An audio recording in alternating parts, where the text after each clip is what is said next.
You're too ambitious, Tessa. It's exhausting. And honestly, I feel like less of a man when I'm with you. That's what Nathan said, calmly, over brunch, like he was ordering eggs and disappointment on the side. He didn't say it in a fight. He didn't scream. He said it after I told him my app had officially closed on $2 million in seed funding.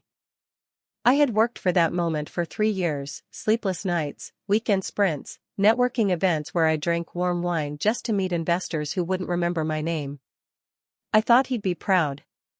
I thought maybe, finally, he'd see me not as someone chasing something, his favorite phrase, but as someone building something real. Instead, he folded his napkin, looked me straight in the face, and said I made him feel small.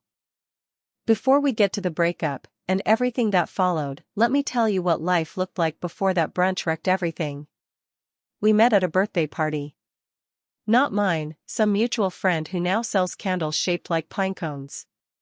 Nathan was charming in a low-effort kind of way. Faded jeans, casual wit, always the first to start the grill and the last to leave a party. He worked in brand strategy for a mid-sized health startup. Safe. Steady. Friendly with everyone, critical of no one. The kind of guy you'd take home to your parents and they'd call solid. He loved that I was different. That I worked late. That I had plans. That I was relentless. He used to say, "You're like a little tech bulldozer. It's kinda hot." But it stopped being hot the minute it stopped orbiting him. I started to notice the shift maybe 6 months before the brunch. It was in the way he'd read headlines about female founders and say things like, "She must have steamrolled a few people to get there." Or how he'd joke about girl boss energy like it was a punchline. And it wasn't just what he said. It was the sighs. The long ones when I pulled out my laptop on a weekend trip. The dramatic ones when I said I couldn't go to his coworker's birthday because I had pitch prep. The bitter ones when I celebrated small wins and he said things like, "Must be nice to have time to dream." He never outright insulted me. That was the trick. He just withdrew. Inch by inch. Smile by smile. Until his affection felt like a reward I had to earn by shrinking. The worst part? I kept shrinking. I told myself he was just stressed. That maybe I had become too intense. Maybe I was neglecting him. I started inviting him to more events, cutting my workdays short to make dinners, watching his favorite Netflix shows like some kind of romantic penance. I told myself we were just different. But then came that night on the couch, about 2 weeks before the brunch. I was debugging a weird issue that had eaten my whole afternoon. I had sticky notes spread out across the coffee table. My hoodie was inside out. My hair was tied up with a twist tie. I was deep in it. He walked out of the bedroom and just stood there. "Are you ever gonna stop chasing this?" I looked up. "Chasing what?" He gestured at my notes. "All this. The app. The hustle. What's the endgame, Tess? You trying to be a billionaire? Or just the most exhausted person in the room?" I remember the heat rising in my throat. I blinked. "I'm not chasing anything. I'm building." He smiled, but not kindly. "No one cares about your little app. You get that, right?" There it was. Little app. Like 3 years of my life could be reduced to a side project in his shadow. I didn't respond. I just turned back to my screen, fingers frozen on the keyboard. But I didn't work for the rest of that night. After I got the funding, I told him the news with a stupid smile on my face. I'd spent the morning crying, happy tears, real ones. I'd called my mentor, my mom, even my college roommate. I wore my best blazer to brunch like an idiot. He barely blinked. "I guess we'll need to talk about your hours," he said. "My hours?" "For the relationship to work," he clarified.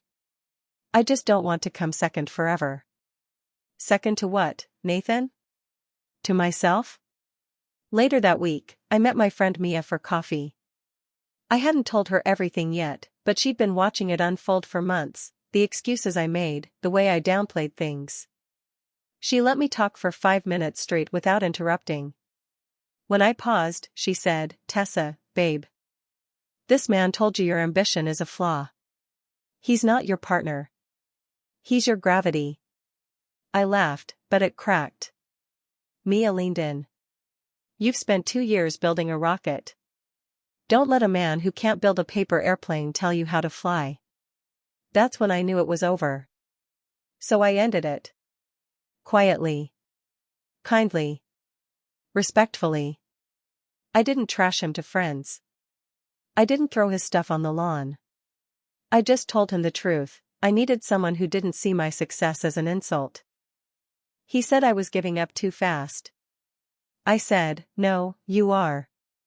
And that was that. I started sleeping better. Eating better. I felt lighter, even with all the work piling up.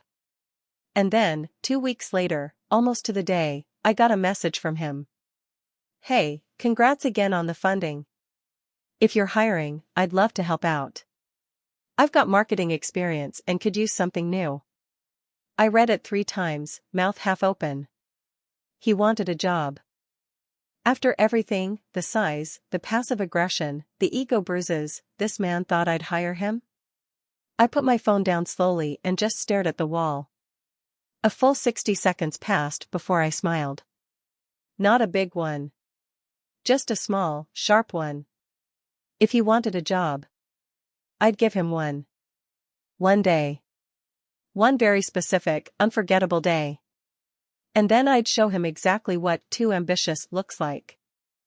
I didn't respond to Nathan's message, not that day, not the next, not even when I reread it at 2 in the morning from a new apartment that still smelled like primer and unopened cardboard. It just sat there, quietly glowing at the top of my inbox like it was daring me to reply. And for a few days, I considered it. Not because I missed him. Not because I forgave him. But because I wanted to understand the size of the ego that could shrink me for 2 years and still ask for a seat at my table the second I built one. Instead, I disappeared. Not dramatically. Not with a meltdown or a flurry of deleted accounts. Just, quietly. I stepped back from the noise, left the apartment we used to share, archived our photos from my phone, and moved into a sublet on the east side of town. It had a slanted ceiling, a humming radiator, and a closet just big enough to hang my essentials. The windows rattled during windstorms, and the plumbing made old house noises. But it was mine. No memory of him in the doorframes. No ghost of his resentment hiding in the corners. I painted one wall charcoal gray and hung up a new whiteboard. On the first night, I slept for 9 hours without interruption. That alone felt like a miracle. People noticed my absence. At first, just a few friends, texting to ask why I hadn't posted about the app lately or why I skipped the usual Saturday meetups. I gave vague answers about taking a break, recalibrating, prioritizing mental health. They nodded sympathetically, told me they were proud of me for stepping back. The irony was almost too rich to swallow. I hadn't stepped back. I was just changing the angle of my approach. I started showing up less and watching more. I stopped posting wins on social media. I turned down 2 podcasts. I didn't announce my funding or brag about my traction. Instead, I watched the people who had once hovered around my orbit slowly drift back toward Nathan. And what surprised me wasn't how fast they forgot me, it was how eagerly they lifted him up. Suddenly he was everywhere. Panels. Coffee meetups. Networking dinners. He started positioning himself as a marketing expert for underdog founders, as if my startup had been a side gig he generously advised. One night, my friend Jess texted me a link to a podcast episode. "You're not gonna love this," she warned. I listened to it alone, in my studio, sipping flat ginger beer and pressing pause every few minutes just to breathe. There he was, Nathan, giving advice to early-stage founders on balancing passion with personal relationships. I nearly choked when he said, "A lot of people burn out because they think ambition is everything. I've dated people like that. It never ends well. He said it gently. Kindly. Like he was offering the world a warning about people like me. That's when I knew exactly how far he was willing to go. The worst part? The comment section praised him. They called him thoughtful, humble, grounded. One woman even wrote, "So refreshing to hear a man talk about healthy boundaries with driven women." I sat there, alone in the silence, teeth clenched so tight I had to massage my own jaw. He wasn't just flourishing, he was rewriting the story. He'd taken my work, my momentum, my heartbreak, and polished it into a platform. So I stayed quiet. But I didn't stay still. I started reaching out, carefully, casually, to people who had once worked with him, people he mentioned over drinks but never respected enough to remember. There was Mia, a developer who'd briefly freelanced on a project he ran. She remembered him vividly. He called me overly academic when I asked for a tech spec, she said. Then he took credit for my work in front of the client. There was Ben, a former coworker from his marketing job who told me Nathan once mocked a female executive for being too intense about quarterly goals. And there was Layla, my co-founder, who once caught him rewording a sentence from our deck to sound more clever, then subtly implying it was his during a call with an investor. "He's a ghostwriter," she said flatly. "Except instead of writing, he just hangs around smarter people and tries to absorb their glow." Their words weren't surprising. But they were useful. And each time someone spoke, I wrote it down. I kept it all in a folder on my desktop named Nice Guy, a little private joke I let myself have. 3 weeks after I disappeared from the spotlight, I made a brief return, just enough to cause a ripple. There was a founders mixer hosted by a local VC group. I almost skipped it, but something told me to go. I wore all black. Hair up. No jewelry. I didn't want to be seen. I wanted to be noticed. And that's exactly what happened. Nathan was there, of course. I spotted him from across the room, mid-conversation, grinning in that careful way he always did when he was trying to impress someone smarter than him. He didn't see me at first. But when he did, his whole expression shifted, not panic, not quite guilt, but something close to discomfort wrapped in curiosity. I let him approach. I didn't move. He stopped in front of me, adjusting the lapel on his new blazer. "Tessa," he said. "Wow. You've been off the radar." I nodded. Needed some quiet. He smiled like he was trying to read between the lines. "You look good. Relaxed." "Thanks," I said. He hesitated for a beat, clearly unsure if I'd seen the podcast, the posts, the new persona he'd been carefully curating in my absence. I didn't give him a clue. Then I tilted my head and said, "Enjoy it while it lasts." His brow furrowed, unsure. Enjoy what? But I was already walking away. Back home, I poured myself a glass of wine and sat at my desk, opening up the Nice Guy folder again. I added another entry to the timeline, his appearance on the podcast, the false narrative he shared, the sponsors he picked up afterward. I traced the connections from his interviews to the founders he was now courting for work. And that's when I noticed something curious. One of the companies he claimed to have helped rebrand, a startup called Solara, had no mention of him on their team page. I looked closer, pulling up archived pages, past LinkedIn posts, and even a Medium article detailing their rebranding journey. There was no Nathan. No mention of a consultant, no shared credits, not even a comment from him. So I called them. I kept my tone light, casual, like I was verifying details for an internal directory. The woman I spoke to, Lauren, was kind, and surprisingly direct. "Nathan?" she asked. "He shadowed one of our meetings as a guest of one of our advisors. He offered to build a mood board and then ghosted us after we asked for a proposal." She paused. "Is he claiming he worked here?" I thanked her for her time. Then I added that little note to my folder. That was the moment it all snapped into place. The resume. The borrowed language. The inflated claims. Nathan hadn't just rewritten the story of our breakup, he'd rewritten the story of his entire career. And for a while, the world believed him. But I had the receipts. And I had a better story to tell. The first real crack showed up in Nathan's voice. It was subtle, almost nothing, just a slight hesitation in the way he asked, "Has anyone from Solara reached out to you?" We were on a quick call. He thought I'd invited him to discuss a potential marketing contract.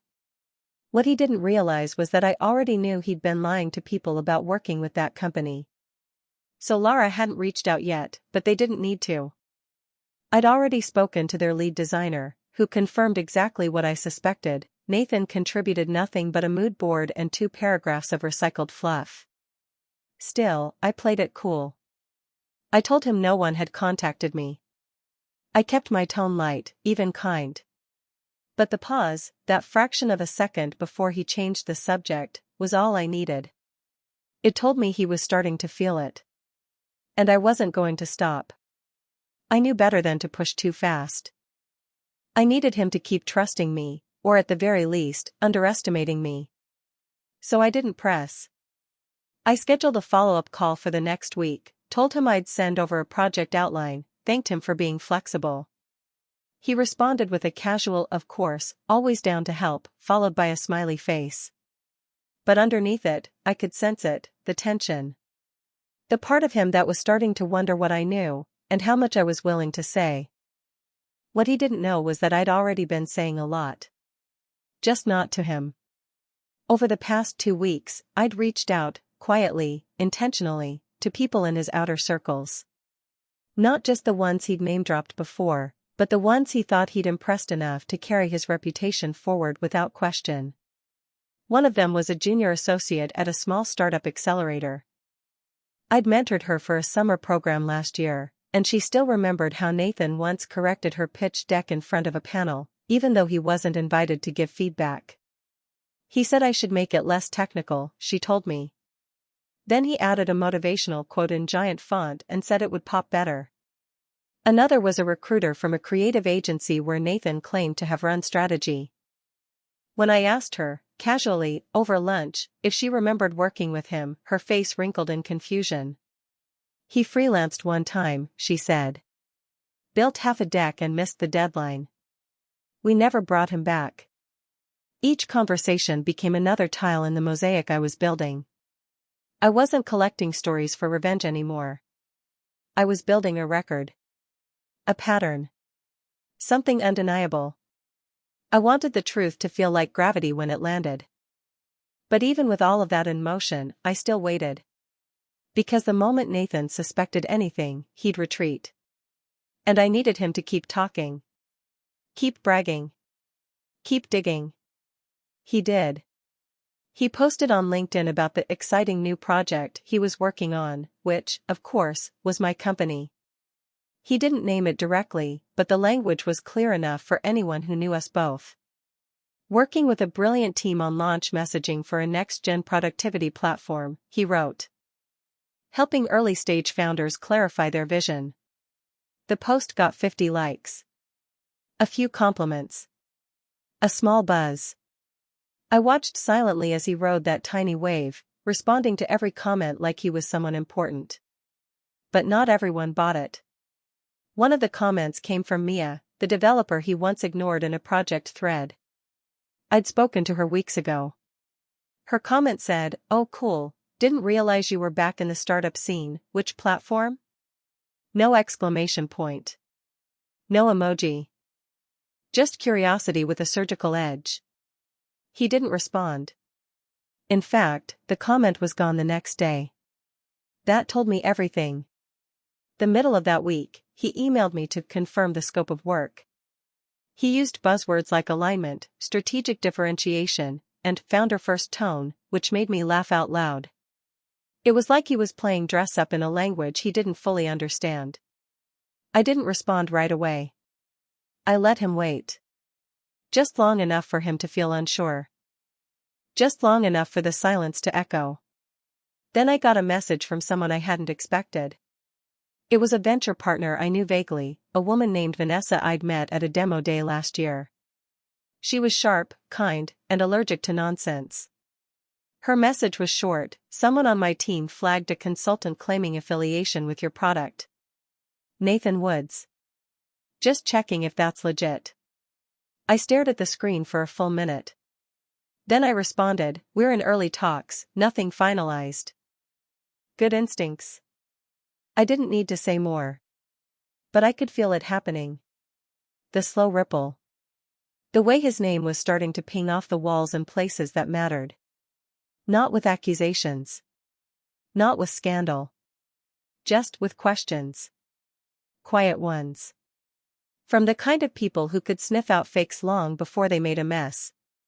The following weekend, I attended a brunch for women founders. It wasn't my usual scene. I prefer one-on-ones over curated panels and champagne flutes, but I needed to be seen. I wore a soft blazer, flat shoes, no makeup. I didn't want to impress. I wanted to exist. I made light conversation. Took a seat near the back. And halfway through the event, a woman tapped my shoulder and leaned in. Hey, she whispered. Just curious, that guy Nathan Woods? He's not actually working with you right now, is he? I blinked, surprised. Why do you ask? She shrugged, casual but sharp. He sent over a deck to one of our portfolio companies last week. Said he had insight into your growth strategy. I smiled, warm but tired. That's news to me. She nodded like she expected that answer. Then she walked away. When I got home that night, I opened my laptop and stared at the message Nathan had sent me weeks earlier, the one where he asked for a job. It was still there, unopened but familiar, like a bruise I no longer flinched at. Then I opened the email thread where I'd recently pretended to offer him contract work. I reread my own message, kind, vague, generous. I imagined him reading it, mistaking it for trust. I imagined him relaxing into the idea that I wanted him back in my world. I clicked reply and started drafting my next move. But before I sent it, something unexpected happened. I got a call. Not a text. Not an email. A real call. From Nathan. I almost didn't answer. My thumb hovered over the screen for 2 full rings. But curiosity won. Hey, I said flatly. Tessa, he said, too casually. Sorry to call out of the blue. What's up? He hesitated, not long, but enough. Just wanted to touch base on that contract thing. You mentioned scope and timeline, and he paused again. I've been hearing weird stuff. Like people asking if we're working together, or if I'm officially part of your team. My heart didn't race. I didn't tense. I just let it sit there. Oh? I said. Yeah, he continued. It's probably nothing. But I figured I should check in. See if there's any chatter I should be aware of. I kept my voice light. Not that I've heard. But I'll let you know if anything comes up. He let out a tight laugh. Cool. Cool. Yeah, just wanted to make sure we're aligned. Of course, I said. And then I ended the call. That was the moment I knew the ground had officially shifted. Not because I'd exposed him. But because he could feel it coming. That creeping discomfort. That flicker of self-doubt. The sense that maybe, just maybe, he wasn't in control of the story anymore. I waited until the next morning. Then I sent him a calendar invite. Subject line, kickoff call, 10:30 a.m. Friday. Attached, a polished onboarding doc, filled with expectations, responsibilities, and timelines. One of the bullet points read: all deliverables must reflect a deep understanding of the brand, product vision, and tone. Poor performance during trial period will be grounds for immediate termination. I signed it formally. And hit send. When Nathan arrived that morning, I could tell he had already rehearsed his smile in the mirror. It was the same old expression I'd seen during every argument we ever had, confident, smooth, just self-deprecating enough to seem harmless. He wore a fitted shirt and carried a notebook embossed with his initials, which I'm sure he thought made him look important. I didn't greet him with warmth or hostility. I just said his name, opened the conference room door, and gestured toward the seat across from mine. He entered like he owned the place. The irony almost made me laugh. He leaned back in the chair, crossing one ankle over the other, exuding the calm of someone who'd built his identity on pretending. "Feels good to be back in the startup grind," he said. "You've really scaled this thing, huh? I remember when it was just sticky notes and whiteboards in your apartment." He gave me a nostalgic smile, expecting me to indulge it. I didn't. I just nodded, letting the silence stretch until he shifted in his seat. Then I handed him the printed onboarding packet, a mock project outline filled with every buzzword he ever abused. Brand storytelling. Funnel optimization. Scalable voice identity. None of it meant anything, but he didn't notice. He skimmed the first page with the casual arrogance of a man who thought he was being tested on his charm, not his competence. "I think I can really elevate your messaging," he said, scribbling something meaningless in his notebook. "You've got the bones. You just need polish." Narrative vision. I folded my hands on the table. "Then start there. Walk me through your narrative vision." He hesitated for a fraction of a second before launching into a stream of rehearsed nonsense about emotional resonance and user authenticity. His voice carried confidence but no substance, like a podcast with no script.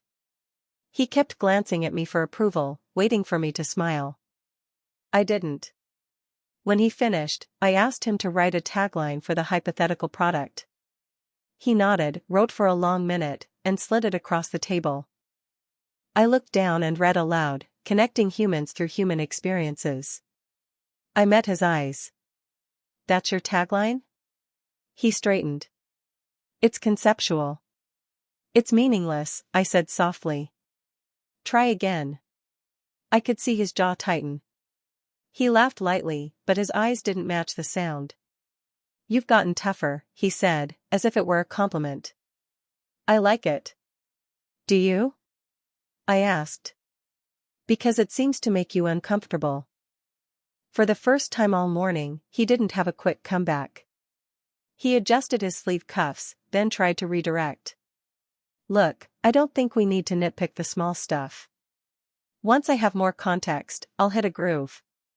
You know how I work." "I do," I said. "That's why we're doing this trial." He looked confused for half a heartbeat, then smiled again. "Sure. Gotta love the formality of it all."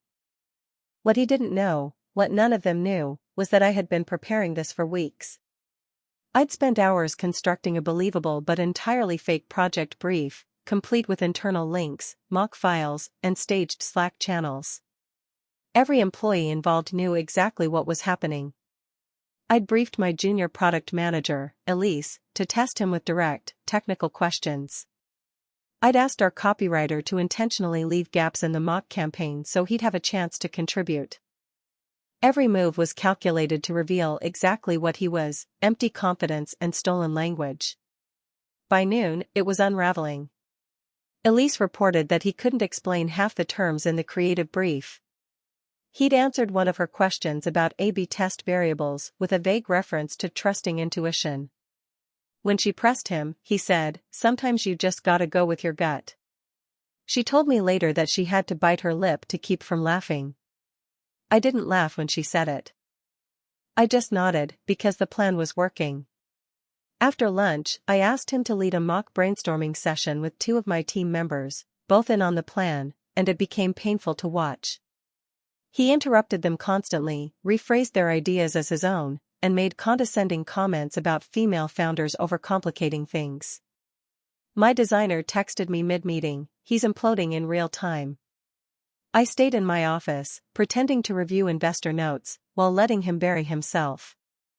By 3 o'clock, he looked frayed. The charm was slipping.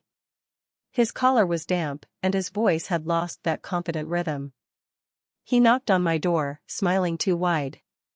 "Hey, can we chat for a sec?" I gestured to the chair. "Of course."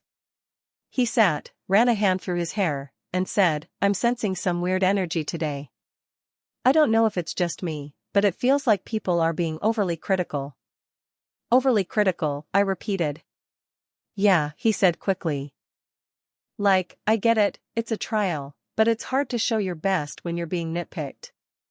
I mean, I build my reputation on helping founders like you, you know? I don't think it's fair to." "Your reputation?" I interrupted. "Built on what, exactly?" He blinked. "Excuse me?" I leaned forward, calm but precise. "You never worked for Solara." They confirmed that. "The agency you claimed as a client said you missed deadlines and never returned. And you've been presenting yourself as a strategist for my company for months, which is interesting, considering I never hired you." Color drained from his face, but pride wouldn't let him stay quiet. "Okay, hold on. You're blowing this out of proportion. Everyone exaggerates a little on their resume. That's how this industry works. You, of all people, should understand optics." "Optics," I repeated slowly. "So when you told an investor I was difficult to manage, that was just optics too?" His mouth opened and closed, but no sound came out. I reached for the envelope on my desk and placed it between us. "Inside is your official termination. Effective immediately. The trial period is over." He scoffed, the last bit of arrogance clinging to his voice. "This is ridiculous. You brought me here just to humiliate me?" I didn't blink. "No. I brought you here to give you one honest day of work. It's the first one you've had in years."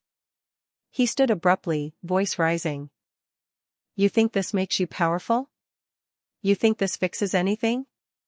You're still that same girl who overcompensates for her insecurities with long nights and buzzwords. You don't know when to stop." I stood too. Not fast, not angry, just deliberate.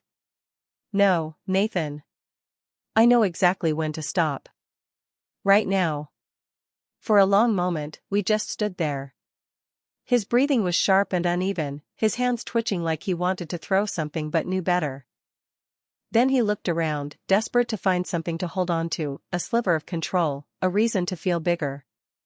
But there wasn't any left. I'd taken it all from him, quietly, piece by piece, until this moment when he finally realized the truth: he wasn't powerful. He was exposed. He grabbed his notebook, muttered something I didn't bother catching, and walked out. His steps echoed down the hall. The sound of the front door closing was quieter than I expected. I sat back down, opened my laptop, and pulled up the pre-scheduled email I had drafted 2 nights earlier. It was a concise clarification sent to my investor network, key partners, and a few PR contacts. No drama, no insults, no adjectives. Just facts. A bullet point list of false claims he'd made, cross-referenced with verifiable records. A note that he had misrepresented our company's name in public materials. A polite statement that we wished him well in his future endeavors, but he was not and never had been affiliated with us in any professional capacity. I hovered over the button for a moment, then clicked send. By the next morning, my inbox was full. Not chaos, just quiet acknowledgement. A few investors thanked me for the clarification. A founder forwarded me a message where Nathan had pitched himself the week before, attaching my email with the words, "See below." One recruiter wrote back, "We were about to schedule a meeting with him. Appreciate the heads up." The ripples were small but steady, like pebbles hitting still water. By the end of the week, his LinkedIn profile looked stripped. The fake affiliations were gone, the self-congratulatory posts deleted. The brand visionary persona had evaporated. One of his old colleagues told me he'd been dropped from a consulting gig after the company did a little Googling. I didn't need to ask for details. The universe was doing the cleanup. I thought I'd feel euphoric, but I didn't. I just felt quiet. Balanced. Like a scale finally settling after years of imbalance. That night, I walked down to the beach near my new apartment, kicked off my shoes, and let the water hit my ankles. The wind was cold and steady, but it felt good, real, grounding. I thought about everything he'd said to me over the years. You work too much. You make me feel small. You're too ambitious. And I realized he was right about one thing. I am ambitious. But ambition was never the problem. His comfort with mediocrity was. He mistook my drive for aggression, my focus for arrogance, my growth for rebellion. But all along, I was just becoming the kind of woman who didn't need his approval to breathe. I looked out at the dark water and smiled. You were right, Nathan, I whispered. I am too ambitious, just not for you. And that was the last time I ever said his name aloud.